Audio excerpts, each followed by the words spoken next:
Hey, Divine. I just want to come on real quick and talk about Lord have mercy. I just wanted to quickly come on here and talk about what it's like to be a targeted individual because, you know,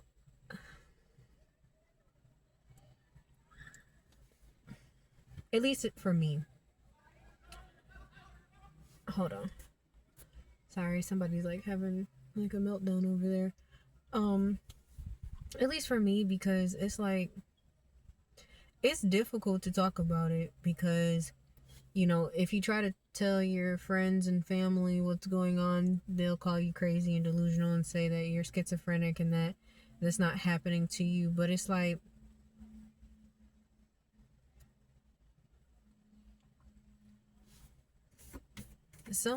but the way that you become a targeted individual is somebody or a group of people that are powerful, that have money, that have status, that or they know people or whatever. They make one or two false reports about you.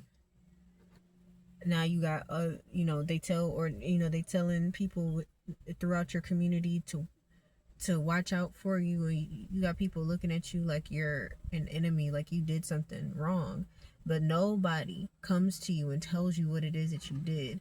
And they do that so that you get paranoid. You don't know who to trust, and then you end up crashing out. That's what they want you to do. That's the crazy thing about the gang stalking, because the majority of the gang stalkers, they are going off of what someone told them about you. And 10 out of 10, that person lied. The person that they listened to told them that you needed to be watched and monitored. And they just ran along with it. Now, I don't know, everyone isn't getting paid, but like some people are getting, but they're getting something out of it.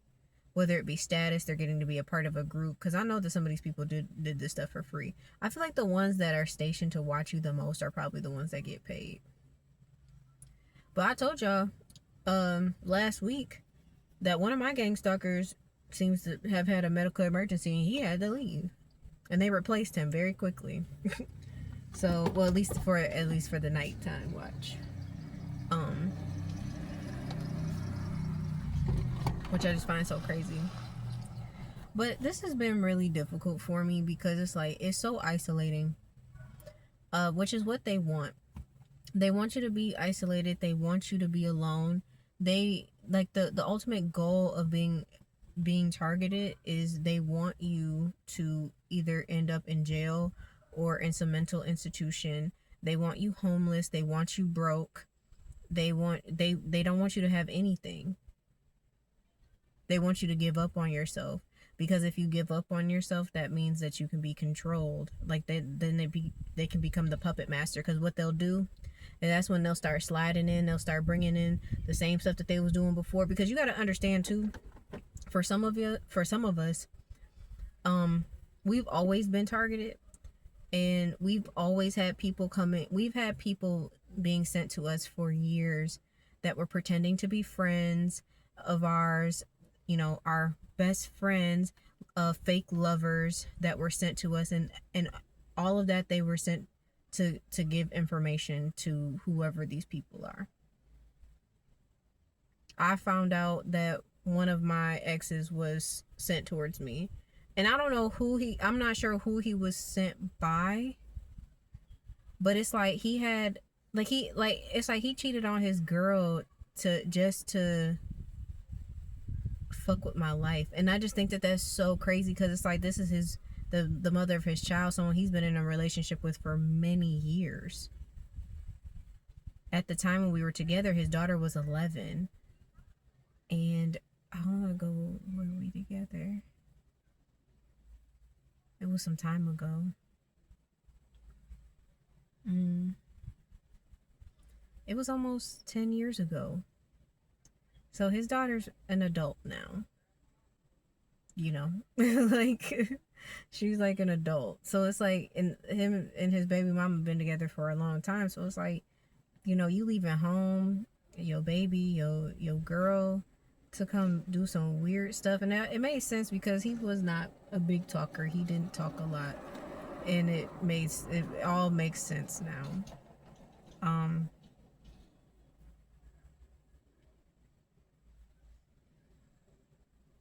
It's really disheartening because I don't know about y'all. I'm not sure where the anxiety is coming from. It could be a multitude of things at this point. I've just been having bouts of anxiety and a little bit of depression. Like I'm trying to be positive about the situation, but it's like it's hard to be positive in this situation because, like I said, like this is not very ideal for me at all.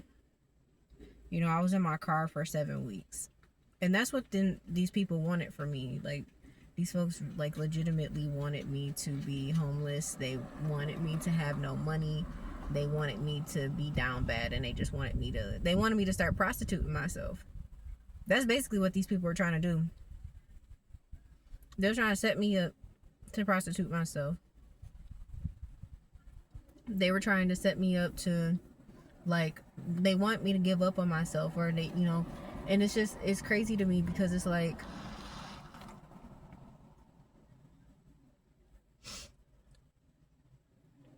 I don't feel like I know I didn't, and none of you did either. No, you didn't do anything bad enough for these people to do the stuff that they doing. This is just a evil, hateful group of folks that just wanted to they feel like they're allowed to do whatever they want to with your life. It was to the point where I remember when me and my ex were doing our exchanges, and I was going back and forth to wherever I was staying at the time, depending on the week. And there was this lady in this, I think I've said it before, in this bluish gray Bronco. And I remember her following me around. And I remember, like, you know, they were messing with my car. They did something to it. And so it, like, overheats very quickly. And so at time, like, I can't really get on the freeway anymore unless it's like, I probably won't be able to start getting on the freeway in this car until it gets cold outside, because I can't drive it too much when it's super hot. Like right now, if I was to drive it, it would start to shake. It was fine this morning when it wasn't very hot, but I already know that as soon as it's, you know, 70 plus degrees outside, it starts acting funny. But I remember this lady, she was like following me, and I remember I was driving through Ann Arbor, and I remember looking in my rearview mirror and seeing her, and she just had this sinister smile on her face. She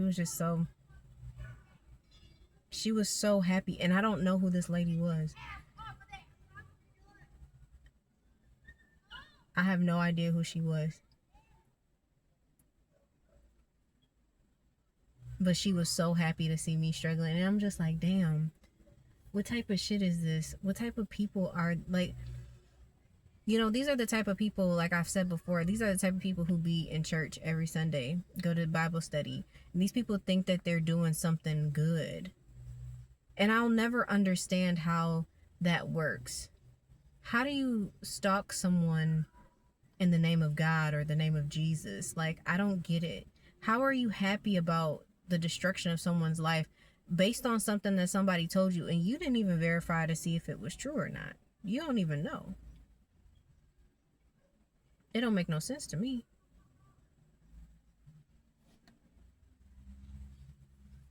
You don't even know what's really going on. And it's funny to you to see someone suffering and struggling. And, you know I keep saying, like, and I'm not giving up on God. It's just, this has just been really hard. You know, this has been really tough on me.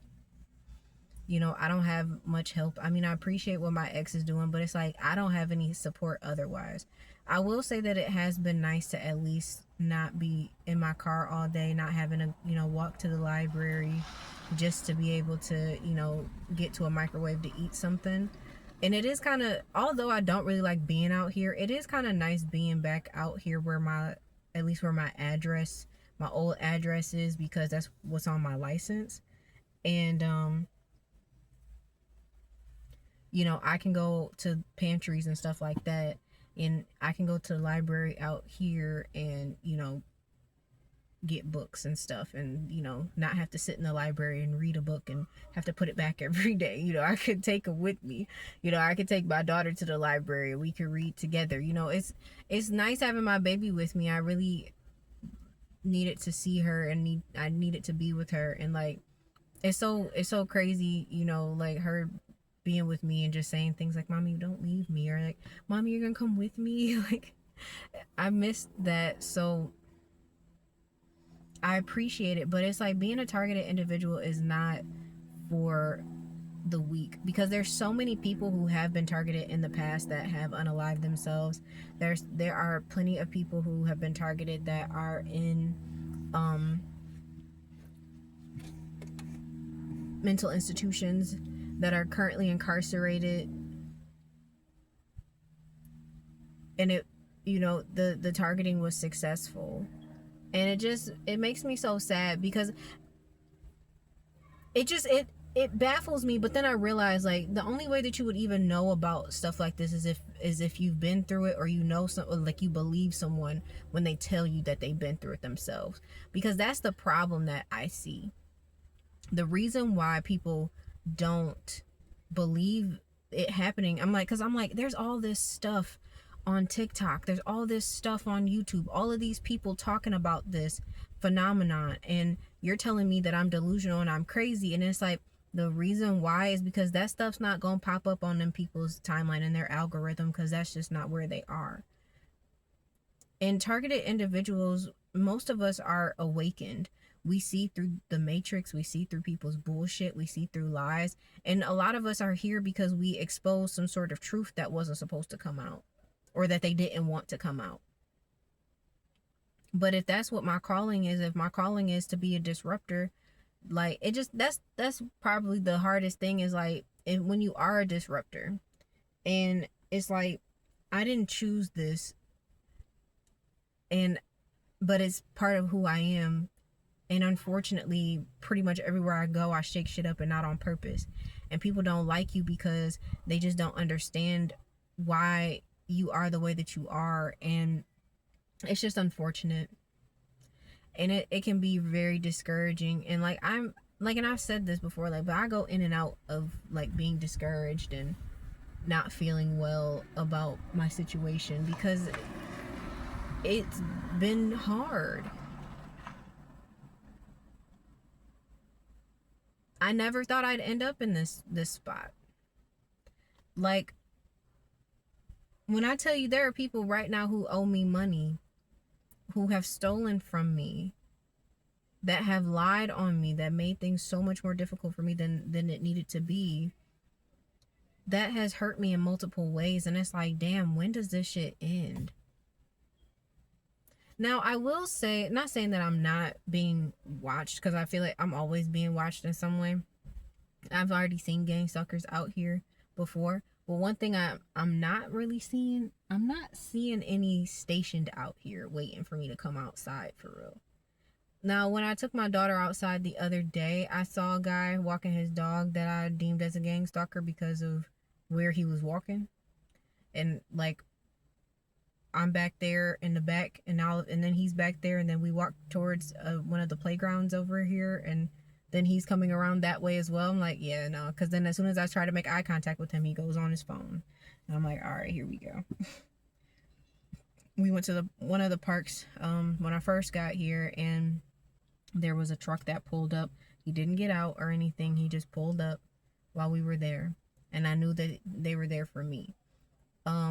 Now, I've been a few places, not too many, and I've noticed, like, some temporary plates and things of that nature, but that's not necessarily unusual. But I'm always cautious about it. So it's like, although I know I'm still being monitored, I don't feel it as heavy as I did when I was back in Troy. And I feel like it's because they know that I'm here. And, well, obviously they do. They know that I'm here, and I haven't really had any real reason to leave, other than like the couple errands that I ran. Like, I went to a pantry earlier today. I did feel like someone might have been following me a little bit, but I didn't pay it no mind either way.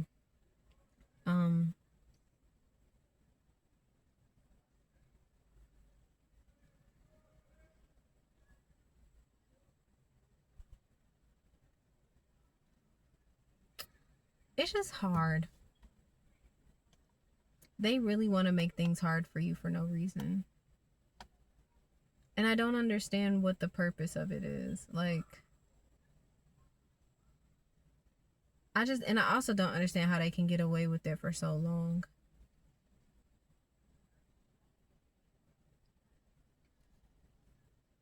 Like, you got to understand that these are crimes. Like, this is a human rights violation. These people are infringing on my human rights, my life, liberty, and pursuit of happiness, which I'm entitled to as a U.S. citizen. And it irritates me so much. And it's like, as much as I love my platform, you know, it's still small, and I'm not making anything from this yet.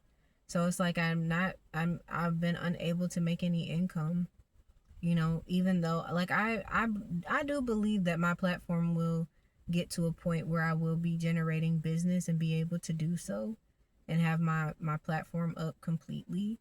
I do believe that. It's just, this has just been such a really hard time for me for a really long time.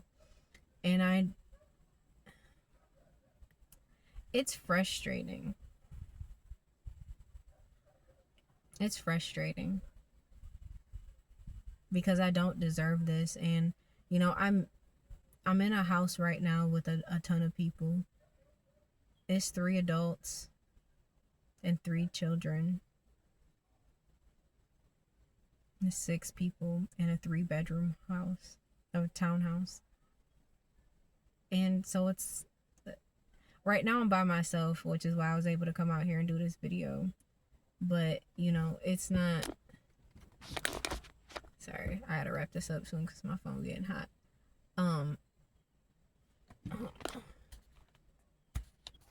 I'll do it like this so my phone's not sitting in the sun, because I got, like I said, I'm gonna have to wrap it up because it's sitting directly into the sun. So I'm by myself right now, which has been nice. My daughter's with her grandmother. My ex's other daughter's at school.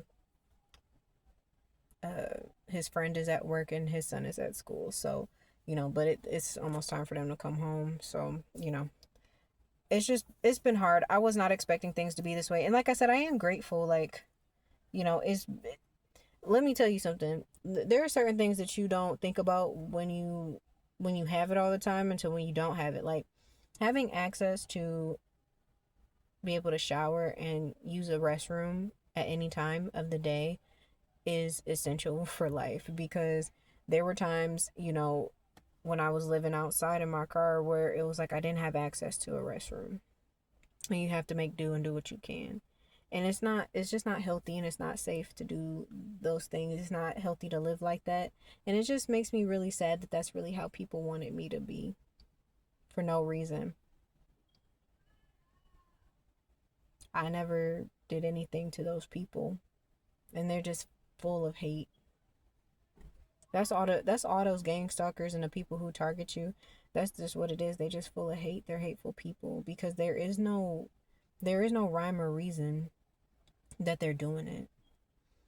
They just don't like you, and they want to destroy you because they feel like your existence is a hindrance to their traditions and the way they do things, which is so crazy, because they'll look at you and say like, oh well, they do tarot cards, and well, they curse and they do this, and it's like, but they be cussing, and they be like, well, they live in sin and blah blah blah. It's like, you live in sin too. Like, you're not perfect. These people just don't like that you don't subscribe to the things that they do and say. It makes them uncomfortable. And so they pick you thinking that they really, I mean, a lot of these people thought that it was going to be easy. And I feel like that's why it's been going on for so long, because they were hoping that they could break you down. They wasn't expecting it to go on this long. They thought that they was going to be able to hinder your forward movement forever. And then, I mean, it seems like right now, for me at least, that they were able to do a lot more than I thought. And it's like, you know, I'm trying to explain to people, like, it's not that I can't get a job because I'm not qualified to do anything. I'm having troubles getting jobs because I'm being blacklisted. And they just don't get that. And they think that I'm crazy. And it's like, all right. It's like, it almost feels like it's not even worth talking to people about this anymore, because it's like they don't get it and they gonna call you crazy regardless. So at this point, what I've decided I'm going to do, I'm just gonna keep making my videos and talking about it here. I'm not gonna bring it up. If they ask me questions about what I'm trying to do, I let them know, like, oh, I did some applications, I did this, I did that, and that's what it's gonna be. But I'll see how things go soon. Hopefully things get better. Yeah, being a targeted individual is not fun, and I just want my life back. I want my freedom. I want to be able to, make my income and take care of myself and take care of my daughter. I don't need a lot. I'm not even looking for nothing fancy. I don't need a whole bunch of designer or nothing like that. I want to have a simple life. I want to have a simple place to live. Eventually I would like to buy a house, but I'm not rushing that, you know. I don't care if I got to rent a house or, get another apartment if I can, just for me to be comfortable, me to be able to work and sleep and cook for myself. Like, that's really all I want. And be able to play with my daughter and go to the library and eat ice cream sometimes. That's all. I really don't want nothing else. And it's just like the fact that they don't even want you to have simple things is crazy. But I hope it gets better. Y'all just say a prayer for me if you can. I've been praying for a breakthrough for a long time, but at this point, I just feel like if it's not gonna come, then there's nothing I can really do about it. I'm just gonna have to keep trying to move forward the best that I can. But I love y'all. I hope that I can come back with some more positive messages. It's just really difficult to be positive when you're not getting a lot of positive news for yourself. It's very difficult, you know. But I do have some messages I do want to talk about. There's some things I definitely, I mean, if I can't bring y'all a super positive message, I do have some things psychologically that I think we can all talk about that will be easier to discuss. So I will make sure I do that in the coming days. All right. Well, it's your girl K Divine, and I love you guys, and I'll talk to you later. Bye.